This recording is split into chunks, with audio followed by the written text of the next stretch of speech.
நம்ம இன்னைக்கு என்ன பார்க்க போறோம்னா எல்லாரும் ஆர்டர் பண்ண வெஜிடபிள் சிப்ஸை நம்மளும் அன்னைக்கு ஆர்டர் பண்ணிட்டோம். நம்ம இதை சாப்பிட்டு இப்போ டேஸ்ட் எப்படி இருக்குன்னு சொல்ல போகிறோம். ஃபஸ்ட்டு நம்ம அதை கட் பண்ணி போட்டு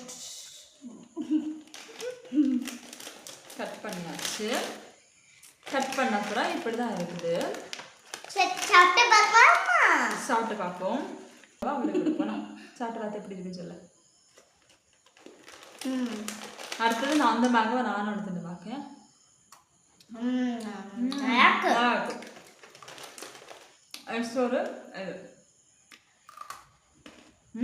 நல்லா இருக்கும்.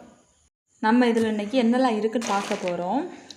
ஃபஸ்ட்டு இது வந்து மாங்காய். அடுத்து இது வந்து வெண்டைக்காய் கரெக்ட். இது வந்து பீட்ரூட்னு நினைக்கிறேன். இதுவும் பீட்ரூட் தான். பீட்ரூட்டை 2 விதமாக போட்டிருக்காங்க நினைக்கிறேன். இது ஒன்று நீளமாட்டு, நெக்ஸ்ட் ஒன்று இப்படி போட்டிருக்காங்க. இது மாங்காய். இது வந்து உருளைக்கிழங்கு மாதிரி இருக்குது. மோஸ்ட்லி எல்லாம் சொல்லிட்டேன்னு நினைக்கிறேன்.